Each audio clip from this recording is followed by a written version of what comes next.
Hey guys, welcome back to my channel. This is Yuki. Today, I will talk about exactly what I did to get to this level of English. To give you a quick preview of my English background, besides 1 year and 3 months living abroad, I pretty much self-taught myself English to get to this level. And the methods that I used are, number 1, you can do them by yourself, mostly. Number 2, you can do them for free.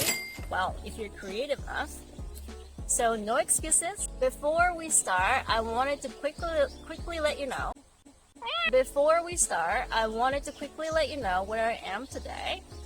I'm in a cute little town called Hidaka City in Saitama. There's so many little creeks like this one behind me. And there's so many vegan restaurants and cute cafes around here. One dear friend of mine invited me kindly to stay over for a couple nights. And I was like, well, why not bring you guys to a little trip that I'm having over here? So here I am shooting a video from this riverbank. Okay, without further ado, let's get started on today's topic. Hey, sorry, I just quickly changed the location. Alright, first I will talk about my English background, and then I will share with you the methods that I used to get to this level of English. Alright, let's dive into my English background. I grew up in Japan, and like everybody else, I started my English education at the age of 13 when I entered a public junior high school. It was a one-way kind of education where the teacher would write down stuff on the blackboard, and you would be taking notes on your notebook. The main focus was on the grammar and some vocabulary, but it wasn't really about speaking and listening. Besides the occasional speaking opportunities when a native English teacher would come up to your classroom. And around that same time, my dad started to encourage me to start learning practical English. Why? Well, because my dad used to work for this big IT company, but he struggled to climb up the ladder just because his English wasn't good enough. So he wanted me to start English sooner. That way, I will have a better chance in my career as I grew up. At first, it was just another thing my dad told me to do, but eventually, I started to get super into this new language. But despite my passion into this new language, my dad, well, he didn't believe in English schools. So instead, he encouraged me to start learning English on my own at home. And then at school, I would go up to this English teacher every day after school to chat in English. And I'm not even kidding. I went to see her like every day, but she was just so kind and she would just take me in. To this day, I am very, very grateful. And actually, I contacted her last week saying that I started a YouTube channel. And she congratulated me on that, and that meant so much to me. In high school, I did a 1-year study abroad in the States. And that year started as a brutal one, to say the least, because I was this shyest girl that you could imagine. But eventually I started to open up and started to feel more comfortable speaking English around people. By the way, I will definitely do a video about this year because I'm aware that for many of us Japanese, the hardest hurdle to speak English isn't really about the language, but to break through this shyness that we have. After that, I came back to Japan to enter a university. During that 4 years, I did a 4-month internship in Washington, D.C. in the United States again. So you might be wondering, what did the tricks? Well, here I'm going to share with you the 5 main points that helped me to get to this level of English. I want to be super clear though, I am far from perfect. In fact, I come across so many words that I still don't know or make mistakes pretty often. But what I can say is that I feel very comfortable around this language, and I can speak my heart and express myself in English just the way it would in Japanese. And I am here to tell you, you can do the same. Here we go. So these are the 5 key methods that I used to get to this level of English. Number 1, vocabulary. I memorized words not with my eyes, but with my ears and my mouth. 速読英単語 became my Bible rather quickly. This is 受験英語, I know. But surprisingly, it gives you the perfect foundation in terms of vocabulary. And here my focus was to memorize each word with sound. To be honest, I didn't really pay attention to the spelling. That's probably one big reason that I still struggle with spelling sometimes to this day. But okay, that's another talk. Alright, in old times, well, yes, old times, like 20 years ago, I used this old Windows software where you put words in English and then it will speak out loud for you. And I would just keep sounding out loud over and over again till I memorize the sound. In today's world, it's so much easier, right? You can just put words on Google, then it'll speak back to you from the comfort of your hand. At the beginning, I would also write katakana over a word, so whenever I look up the same word in a book, I would immediately know how to pronounce. Fabulous. And I will give you another tip. So whenever you talk to a stranger or someone, there are times when you come across words that you don't know, right? But you hear the sound. So in that case, what I did was that I would write down the sound in katakana, and then later when I get home, I would look that up on internet. The way to do it is you take your best guess based on the sound you wrote down in katakana, and then just write it down. And nowadays it's really amazing. Google can take a pretty good guess, even if you spelled it slightly incorrectly. That way you can learn a new word as well. Well, if you're not shy at all, then you can just ask away the word that you just heard that you didn't know. Hey! What does it mean? But most importantly though, hear this. I memorized words within a context. I didn't just memorize words, which is kind of useless. That's why Sokudoku Tango is great, because every word in this book will come in the form of articles.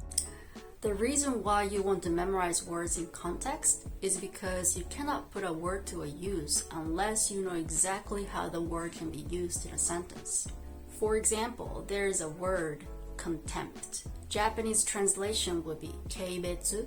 Just knowing the Japanese translation doesn't give you much idea as to what kind of sentence you could actually make with it, right? But if you know a sentence like, I have nothing but contempt for their vulgar jokes, now you're equipped with at least one way to use this word. Oh, this sounds super tedious and a lot of work, but honestly, I cannot imagine getting to a high level of English skipping this, so yeah.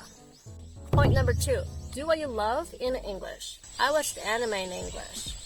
Sounds simple, right? Anime was something that I really liked at the time, but you can use anything as long as you really enjoy the content. You can watch news, watch sports, or even play games in English. The way I did it is I picked these anime, Kaleido Star and Oran Koko Hostobu. Then I went to a website that you can watch them for free.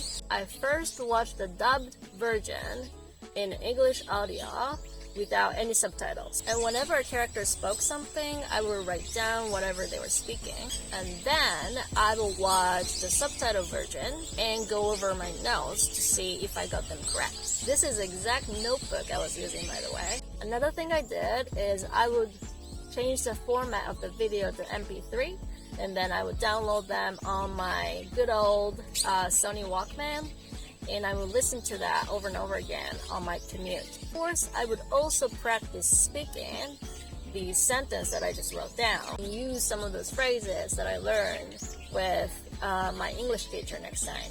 What's so great about this is I already knew the context because I already watched them in Japanese. Like I said in the vocabulary part, when words are memorized in context, they are likely to stick with your memory. Watching anime in English was honestly so much better for me than to stick with a book that I had a little interested in. And the thing is, it's completely free. Point number 3, practice every day. Yes, every day. At home, I would practice making sentences by myself. At school, I would go up to my native English teachers to talk in English. Sometimes I also went to a class within a church actually to talk with missionaries. The key is consistency, that you practice every day. What I notice in our English education is that we focus too much on the input. Input is a must, of course, but so is output if you want to be able to speak. The way you would make these speaking opportunities is completely up to you. You can pay for it by enrolling in an English school, or nowadays online service like italki is out there, or if you're bold enough, like me, go talk to your teachers if you're a student, or strike up a conversation with strangers. But honestly though, there's so many free or almost free meetups or language exchange events happening all over the country. So if you really want to do it, you can start today. So the bottom line is, the more you immerse yourself in an English speaking environment, the quicker you will pick up the language. Oh fuck. Usually, the longer you stay in those English speaking countries, the easier it is for you to pick up the language. But if you're only staying in those countries for a limited amount of time like myself, then you have to be creative to create those environments for you. In my case, of course, that 1 year staying in the States definitely kickstarted my journey to be able to speak English fluently. But I have to emphasize that I still had to keep studying after that 1 year to get to this level. And one big way that contributed for me to get to this level was actually through dating. It goes back to the point number 2, do what you love in English. Because I like this person, I'm intrinsically motivated to want to speak to him, to get to know him, right? That is one great motivation to want to speak English, isn't it? This is probably the hardest part though. Especially for those who are shy, like I was before. I really had to face my demons and break through my shyness. It is hard, but you can do it too. Like I said, I will touch upon this on a separate video very soon. Point number 4. 受験英語 does you a favor in 英会話 as well. Sorry for those who don't speak Japanese. 受験英語 means the English you have to study for entrance exams. And 英会話 is conversational English. So, there we go.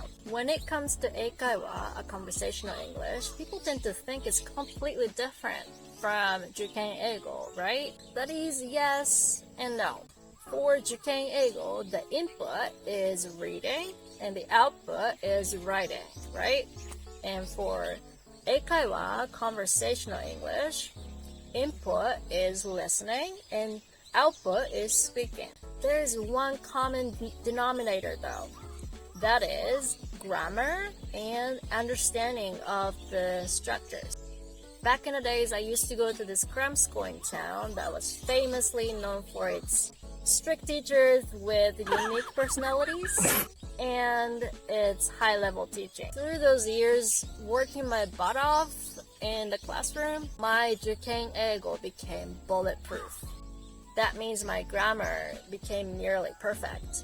The majority of you would have to go through 受験英語 anyways if you're living in Japan. Might as well make it do you a favor in conversational English, right? So to summarize, this deep knowing of English structures gave me an easier start to create English sentences on my own. Yeah, sounding like a native speaker is cool, right? But at the end of the day, what matters is the content that you speak of.